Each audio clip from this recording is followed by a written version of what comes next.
12 बज रहा था, 12 बज के 20 मिनट हो रहा था। अब यहाँ पे बैठ के अब पानी में डालते हैं। नमस्कार, मैं मोनिका आर्य। नवजात शिशुओं को बचाने की मुहिम पालोना में एक बार फिर आप सभी का स्वागत है।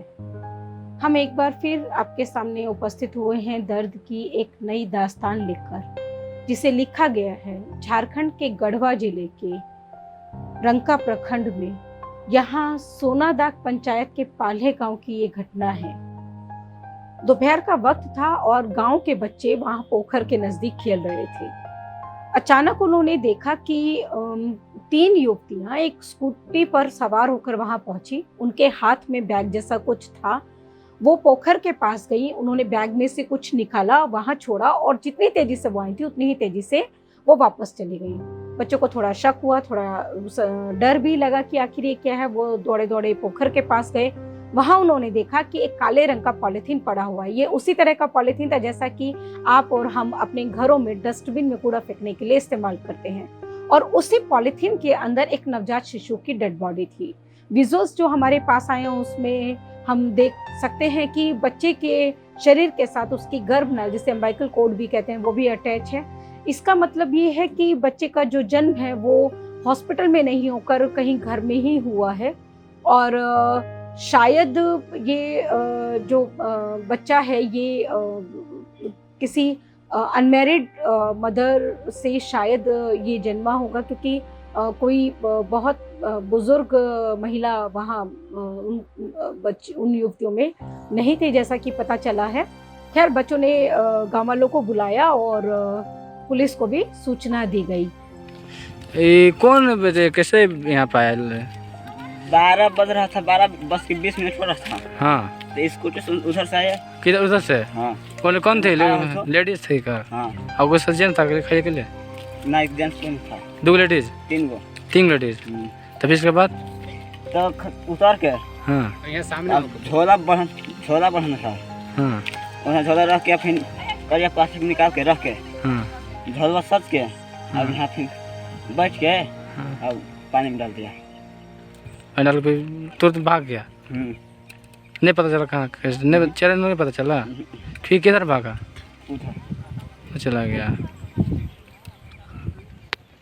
जो हमारी जो स्टडी कहती है वो ये है कि 2 चीज़ें हैं। तो ये है कि बच्चे का जन्म जो है वो हॉस्पिटल में नहीं होकर घर में या फिर जहाँ पर भी वो युवती रह रही है वहाँ हुआ होगा। और दूसरा जो संदेह होता है वो ये है कि शायद ये नॉर्मल डेथ का मामला नहीं हो, ये स्टिल बॉर्न बेबी का मामला नहीं हो। अभी तक जब हमें इन्फॉर्मेशन मिली थी तो हमें लग रहा था कि शायद ये स्टिल बॉर्न बेबी का मामला है, मतलब ऐसा बच्चा जिसके जन्म के दौरान ही मौत हो गई हो। लेकिन अब हमारे साथ वो विजुअल शेयर हुआ और अब हमें संदेह है कि कहीं इस बच्चे की भी हत्या ना हुई हो। तो ज़रूरी है कि उस शव का पोस्टमार्टम करवाया जाए और उपयुक्त धाराओं में इस मामले को दर्ज कर पुलिस गहन जांच पड़ताल करे और इस केस से जुड़ी हुई छोटी से छोटी जानकारी को एकत्रित करे।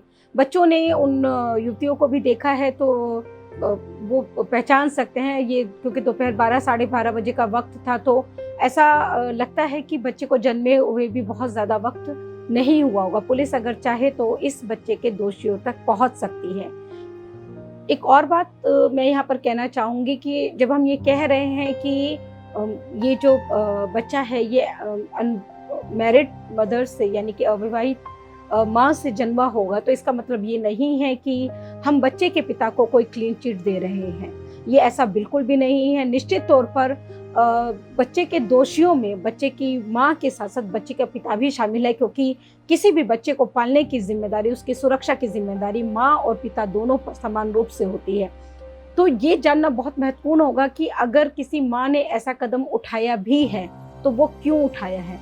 क्या वास्तव में बच्चे की माँ ने ही बच्चे को वहाँ छोड़ा है, या ये जो 3 युवतियाँ हैं ये बच्चे की माँ से नहीं जुड़कर ये कुछ और ही राज है। ये सारी बातें तभी पता चलेंगी जब इस मामले की जांच कर पुलिस दोषियों तक पहुंच पाएगी।